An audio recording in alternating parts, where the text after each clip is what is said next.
Hello there. Thank you for stopping by this quiet little corner today.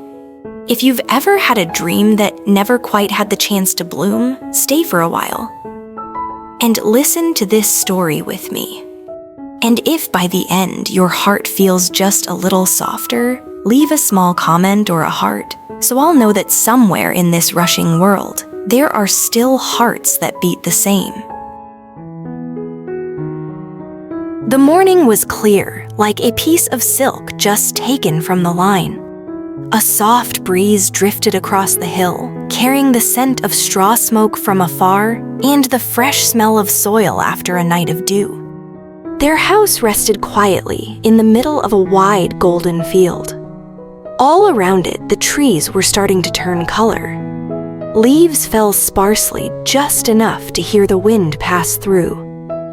Tien sat on the front steps, holding a warm cup between her hands.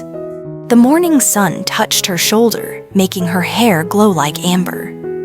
Far away, a few sparrows perched on the fence, tilting their heads as if listening. The air was bright and still filled only with the sound of water dripping softly from a clay jar and the faint rustle of dry leaves. Jack had just walked a circle around the garden. His shoes were caked with mud, his sleeves rolled up. He stood still, watching the damp rows of soil where Tien had sown seeds a few days earlier. The narrow furrows were dark and quiet, patient, as if waiting for something that only those who live slowly can notice. He took a deep breath. Something in his chest felt strange, unfamiliar.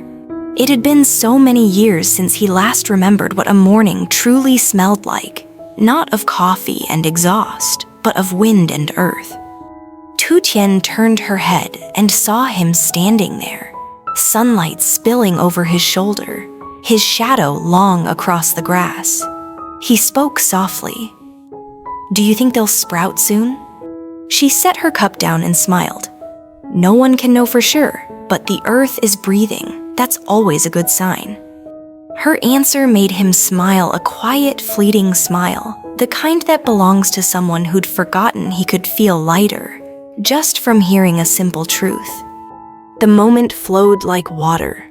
Tien bent down, picked up a few fallen leaves tangled by the steps, then looked out toward the fields. Autumn here was nothing like the city, not loud, not showy. It was gentle, like an old woman slowly folding layers of sunlight. She loved mornings like this, when everything moved so slowly that it felt like she could hear the trees growing. Jack, meanwhile, felt as if he had wandered into someone else's dream. A dream with no goal, no deadline, yet filled with a peace so deep it almost frightened him. On the porch, the teapot was still warm. Steam rose in thin, curling threads, winding through the sunlight before fading away. Tien poured him another cup. Her fingertip brushed lightly against the back of his hand, a touch so soft it felt like wind, yet it made Jack pause. For a second, warmth rushed through him, that long-lost feeling he'd buried beneath years of cold seasons. He said nothing. He only looked out at the garden. The rows of soil were still and silent, unchanged. But within that silence, he felt certain that something small and alive was stirring beneath the surface. A quiet faith, one he couldn't prove, but beautiful enough that he didn't dare speak it aloud, afraid that if he did, it would vanish like steam in sunlight. The wind rose, lifting the thin curtain by the door. Tien reached out to hold it, sunlight spilling through her fingers, golden and soft as velvet. She turned to him, her eyes glinting with light. "Stop looking at the garden like it's another project," she said. "Let it grow on its own, the way a day simply passes." Jack nodded slowly.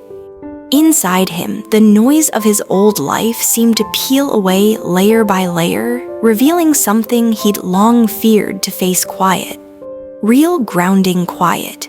The kind that feels like peace. The wind stirred again, carrying a few yellow leaves down the steps. They twirled and settled into a small circle around their feet. No one moved to pick them up. No one broke the stillness. Light filled everything, warm, soft, and alive with the breath of a new day. It felt as though the garden itself, though not yet in bloom, had already begun to dream of flowers. Later that day, the afternoon drifted down as gently as a golden ribbon. The last sunlight lingered on the roof tiles, then slipped across the porch where they often sat together.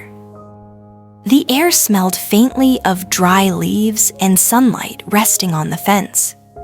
Far away, the hills turned the color of honey, and a small flock of birds skimmed over the fields before disappearing behind the trees. Tien spread a thin cloth over the table and placed the teapot in the center. Each time she poured, the steam leaned into the light, soft and silvery, dissolving like mist. Jack sat across from her, quiet as ever. The slanting sun cast a pale ring of light around his face. Neither of them felt the need for words. They listened to the leaves brushing each other on the roof, a quiet conversation carried by wind. Then the air shifted. A long, dry gust swept through the garden, tilting the wild daisies. And somewhere within the soil where she had planted her seeds, something flickered. A tiny pulse of light, then another, faint and trembling like a firefly unsure of its wings. Tien froze, eyes fixed on the ground. At first, she thought it was just sunlight playing tricks, but the glow returned, steady, gentle, clear. One light, then a few more faint sparks breathing just beneath the surface. Her heart lifted, not with fear, but with a calm, wondrous peace, as if the garden were whispering something only she could hear. "Jack," she called softly, "look." He turned. And there they were, the lights small and still shimmering through the late golden dusk. They weren't bright only enough to see, like the quiet breath of the earth itself. He walked closer. They stood side by side watching. Tien's voice was barely a murmur. "Maybe the seeds are waking up." Jack hesitated, caught between doubt and wonder. Or maybe it's just the sun reflecting off the soil. But he knew it wasn't sunlight. It was deeper, warmer, like something shining from within the earth where life begins unseen. The wind blew again. Petals fell from the fence, scattering across their feet, covering the glowing ground like a soft veil. Everything blurred in the fading light. Neither of them spoke. Tien knelt down, pressed her hand to the soil. It was warm, a quiet warmth that felt alive like a heartbeat beneath her palm. She drew her hand back, looked up at him, and smiled. "I think," she said, "something down there is waking up." Jack looked at her, then at the garden. The lights had faded, leaving only faint golden stains on the dirt. But somehow he knew she was right. It wasn't just the seeds. It was something deeper, something they had unknowingly stirred awake by learning how to be still. The evening thinned, the scent of tea cooled, the warmth of earth lingered. They sat on the porch without another word. Outside, the garden returned to silence. But it was no longer an empty patch of soil. Both of them knew some dreams don't need to bloom. It's enough that for a moment they glowed. Thank you for staying until the end of this story. If your heart ever feels a little heavy, remember this: the most beautiful things often arrive quietly, like a tiny seed growing beneath gentle soil. I'll see you again in the next story when the garden has something new beginning to bloom.